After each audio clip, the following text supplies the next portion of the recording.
Hey guys, what's going on? So I decided to start showing you guys different parts of my true crime collection here. I really don't care about the haters too much. I know I'm going to get some hate comments about, how dare you have this type of stuff and yada yada yada. I really don't care. You know, it's to each his own. If you want to, if you don't like it, then don't watch it. Don't subscribe to the channel. That's all I gotta say. Anyway, here we go. We have a floating frame here, loaded with Roy Norris and Lawrence Bittaker, which were dubbed the Toolbox Killers. Their basic MO was they met each other in prison. When they both got out of prison, they were in prison for separate offenses, but when they got out of prison, they met up on the outside and they went on a murderous killing spree in California. Their kind of MO was rape, torture, and kill. They're dubbed the Toolbox Killers for a reason, because they would keep a toolbox inside their vehicle, and they would do torture practices to their victims, using items out of the toolbox, pliers, razor blades, real violent, brutal type shit, guys. I mean, these guys are just evil monsters. Like I said in other videos before, I don't condone anything that these people do. It's just fascinating to me to see that that people can be so inhuman and so brutal and violent, and just there's a missing piece in their head, guys. There's something up with it. But anyway, I got some true crime artifacts. Kind of go down the row here. This is a death row art show flyer back from June 26, 1993. Basically, from what I gather from where I got this from, was the guy made lots of copies, photocopies of this flyer. It's not the original flyer, but he went and actually either met Lawrence Bittaker or sent this to him, and he signed it. He was on this list at this death row art show, which is the third one down here. It's John Wayne Gacy, Henry Lee Lucas, Lawrence Bittaker, and so on and so forth. It is signed in a silver paint pen. It's Lawrence S. Bittaker. You can see that. And moving down, still on the left side of the frame, here's kind of what he looks like now. Real creepy looking guy with a full signature.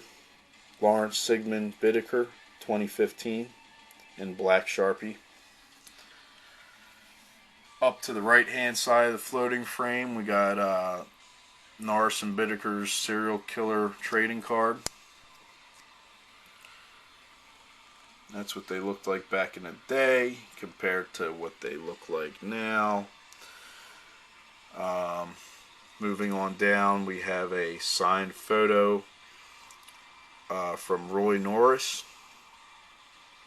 He's pretty much bald now. There's some fuzz up there, but I don't know if you guys can see that, guys. But basically it says Roy Norris, and then he inscribed it, "What a waste of white skin."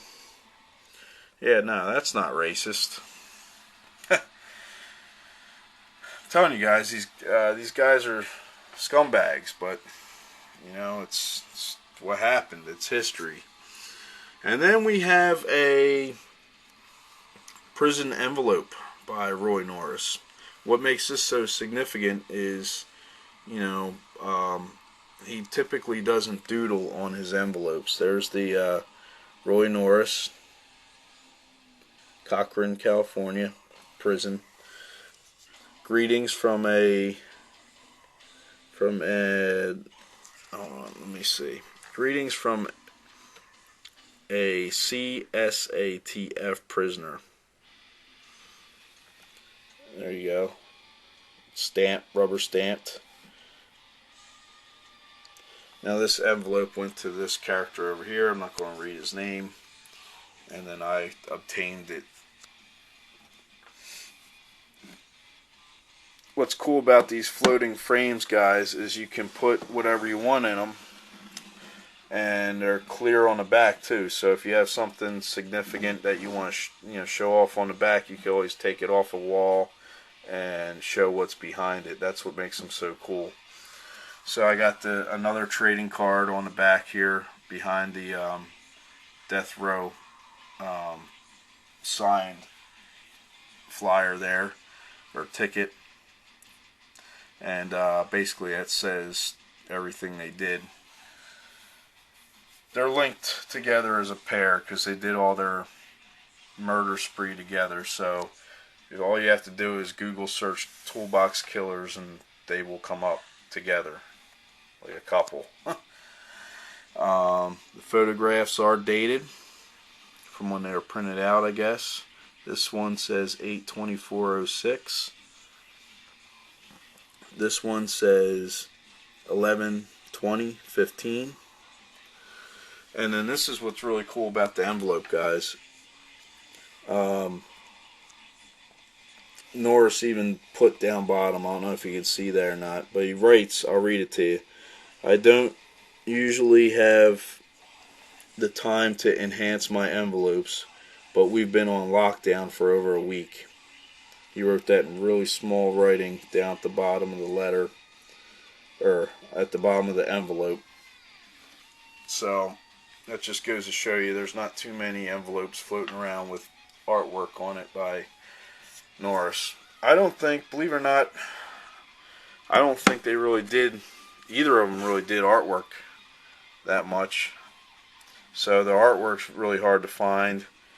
But like I said, I got all their signatures here on actual photographs, which is pretty rare, pretty cool. I don't think I'm going to hang this piece up on the wall. I just put it in the frame to kind of protect the pieces. It's not really something I want to hang up on the wall. Not because of what it is, but just because it's not really artsy. It's not really appealing to look at for the most part, but it is what it is. I got everything in there. Everything in there as best as I could get it.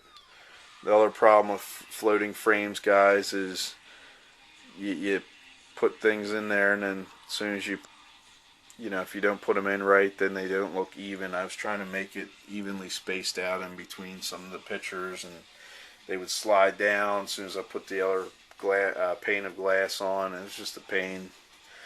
But I think I got it pretty good right now.